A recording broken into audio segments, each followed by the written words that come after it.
What's up, everyone? Welcome back to the channel. I'm Ace, coming to you from Vancouver Island in Canada. And today's video, is it time for a CANZUK Union? What is a CANZUK Union? Well, the video is going to explain that in more depth, in more detail.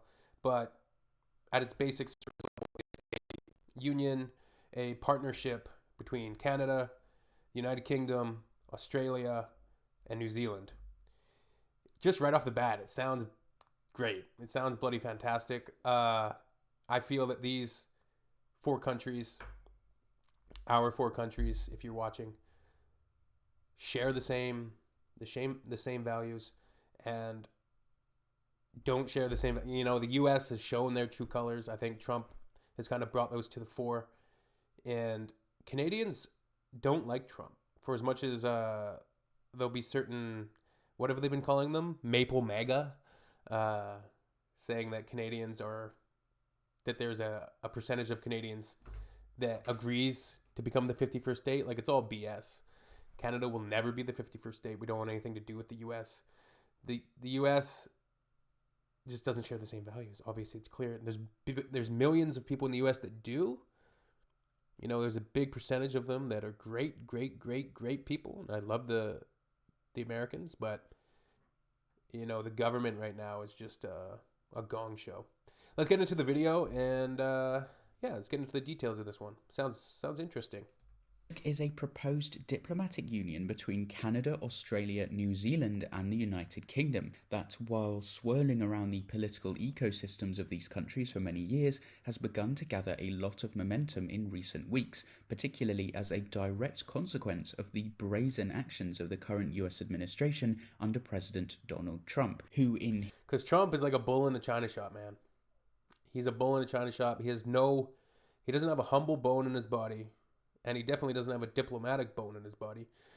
He has a good track record of bankrupting casinos and, coming from a rich family and hanging out with Jeffrey Epstein. But his drive to pull the United States out of any positions of global leadership and supposedly drive up the domestic American economy, i.e. isolationism, has adopted brash rhetoric towards even the US's closest allies, namely Canada and the European Union. But now even Australia and the United Kingdom have been subjected to sweeping tariffs, despite both countries having trade surpluses with America, meaning in the simplest nobody terms wins that they a trade buy more war goods from the US than the US war. buys from them. And so this all begs the question, with such an unpredictable and now seemingly unreliable occupant of the White House and the very fate of the established Western rules-based global order that has existed for the last 80 years since the end of World War II under such serious threat, is it time for these four nations, bound so closely in culture, language and history, to form a new bolstered union to protect and preserve their ideals? Honestly, I think it's a great idea. I think it's not really that far off from being already existing. Right? We already have, I think, really, really strong ties and strong relationships. Speaking as a Canadian, strong feelings of camaraderie and just mutual, I feel, respect for the UK, for Australia, and for New Zealand. So I think it makes perfect sense. And, Trump doing all this tariff trade wars and his involvement in pulling out of the US military support for Ukraine, kind of abandoning them, his seemingly just letting Putin's just letting Putin off the hook, not really. He's not standing up to Putin, right? And as much as his bluster says he is. And the thing with the trade war and the tariff war, Trump signed the NAFTA, that recent NAFTA deal in, I think, 2018. He signed that deal, and then when he's in office this time, he says, "Oh, well, actually, we're being ripped off by the Canadians, and we're subsidizing this country, and they have a great country, and we really want their resources." It's like, man, you signed the last trade agreement between Canada, the US, and Mexico, and you never know what he's going to do, and it's that unpredictability that creates so much uncertainty and havoc in financial markets across the world, and the geopolitical situation. And the thing is, Trump is just a symptom of a greater Trumpist, populist, authoritarian movement, I think, in the United States. So it's like 50 million people voted for this guy, right? So it's not like when Trump goes out of office, it's gonna just go away, right? So it's I don't know. The U.S. has set themselves back a hell of a lot in this past 3 months, diplomatically, and decades of goodwill like flushed down the toilet because of one guy. Like, I don't know. Is what we will discuss in this video, but first, what is CANZUK and what might it actually involve? Yeah, what would it entail well, specifically? CANZUK International, the foremost group campaigning for a CANZUK Union, explains that the idea would aim to establish freedom of movement, free trade, a coordinated military and foreign policy, as well as deeper constitutional dialogue. That'd be great. Free trade, freedom of movement, a collaboration, and a group. Defense, and what was the fourth one? Free trade, a coordinated military and foreign policy, as well as deeper constitutional dialogue between Canada, Australia, New Zealand, and the United Kingdom, who all, of course, share the same head of state as well in King Charles III. The CANZUK nations also all share the same majority language, English, the same Westminster-style parliamentary system, the same common law legal system, and the same view on maintaining ideals of democracy, human rights, and the rule of law as part of their westernized societal structures. All in all, they are probably some of the closest countries culturally, despite such large distances between their relative landmasses. And as CANZUK International's campaign states, they are virtually the same people with only the cover of our passports dividing us. And indeed, a common citizenship is something also proposed under a potential union. They argue that if the European Union, made up of 27 different countries with a vast range of cultures, languages, and legal systems, can successfully implement things like free movement and free trade, then there is no reason why CANZUK nations can't also embrace these policies for its citizens, especially in a globalized world where distance is far less of a barrier than at any other time in history. Now, around the time of the UK's exit from the EU in early 2020, the idea of CANZUK had gained some momentum as Britain aimed to expand its global relationships, which it argued had been curtailed by its membership of the EU, rightly or wrongly. However, and these types of things, like, they're not necessarily easy to create the environment where they'll go forward, because there's so many reactionaries that are going to right off the bat be like, no, and they don't want any sort of change or things to progress or change in any way, right? So it's, yeah, interesting. Okay.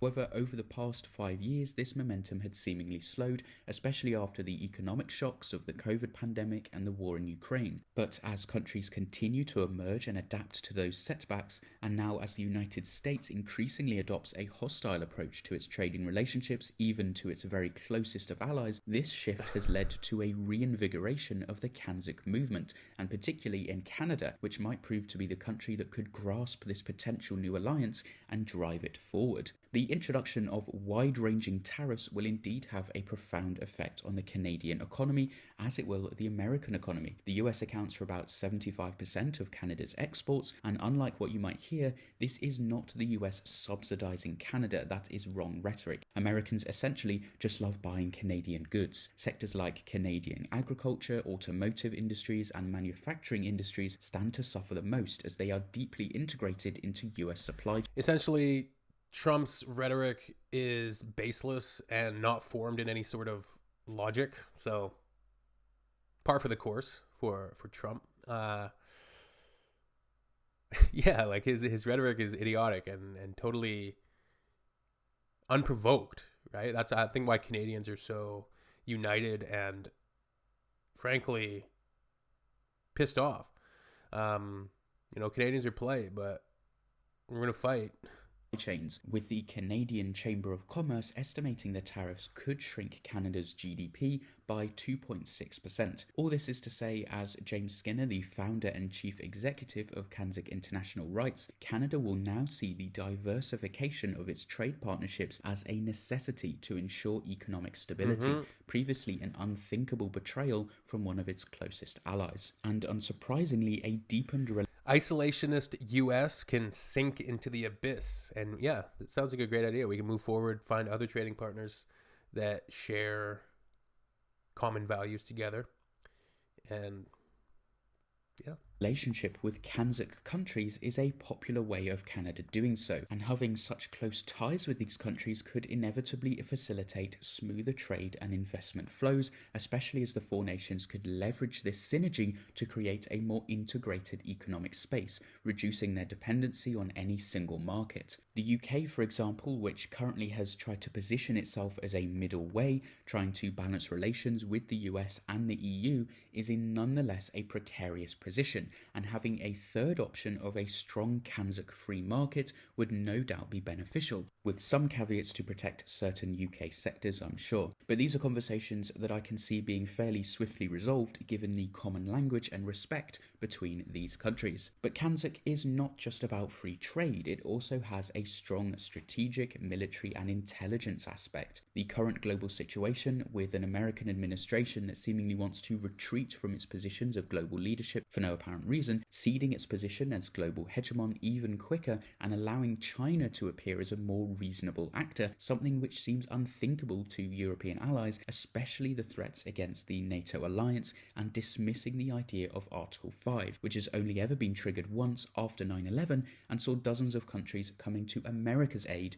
to fight the war on terror. And I don't see those countries asking for compensation, but especially after some of the comments with JD Vance, the Vice President, that he's deeply insulted two of America's closest military allies in France and the UK, who have fought and died side by side with Americans for the last 3 decades in their wars. The global system seems to be increasingly moving towards one of multipolarity, with many regional powers instead of one big global power and their respective spheres of influence, which, as anyone who has studied the history of international relations will know, is one of the most unstable global systems there could be, especially with countries seeking refuge now in nationalism, protectionism and authoritarianism. In one word, volatile. So you can see why CANZUK has been becoming increasingly popular once more, many calling for the stability and safety of allies with such close cultural and political ties, bound by a common head of state and heritage. While the US tariffs are a significant blow,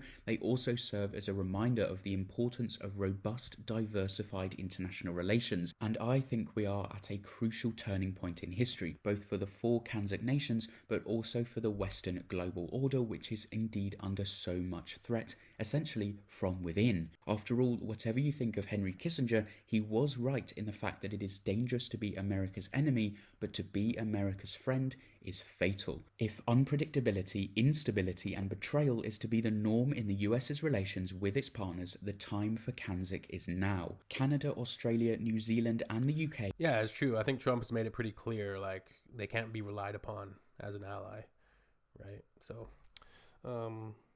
it's an interesting idea. I'm really interested to see you guys talk amongst yourselves in the comments. Let me know your thoughts on it. Is it something that's, a possibility? Like, it seems like pretty far down the list of priorities for all 4 countries right now, but certainly increasing trade partnerships and diplomatic ties, even more so than they already exist, is definitely good. Yeah, it's and I agree with the sentiment of the video. Like, there's no doubt the 4 countries share those common values. Like, there's something to be said of that point. Like, it's the same people, but just different passports. And despite the vast differences, there are the vast distances, right? Like, They need to seize the opportunity to bolster their economic, strategic, intelligence, military and diplomatic ties to create a union for their mutual interest, a reforged Anglosphere to ensure a prosperous future without the need for overdependence on any one country or market. And CANZUK polls incredibly well in all 4 countries, and if more people knew about this opportunity, I do believe they would support it. It is undeniable that due to its territorial size, geographic scope, population and advanced economies and militaries, CANZUK could easily establish itself as a new great global power, and by banding together, this Anglosphere would be a force to be reckoned with. So, what do you think? Is it now the perfect time for a CANZUK Union to emerge amidst the current instability in the world? Let me know down in the comments below. If you enjoyed this video, please like and subscribe and share it around to spread the idea of a CANZUK Union. This needs more publicity. Thank you very much for watching, and I will see Interesting video. And yeah, what he said there at the end, the link to this video will be in the description if you want to go check out their channel. I'll put a link to their channel as well. Seems like an interesting dude, well thought out presentation. And yeah, it's a good idea, certainly. And there's a lot of merit to it. The question is it really feasible, economically feasible, and or a realistic, is it a realistic reality of something that could actually come to fruition? That's the question, I suppose. All right. See you on the next one.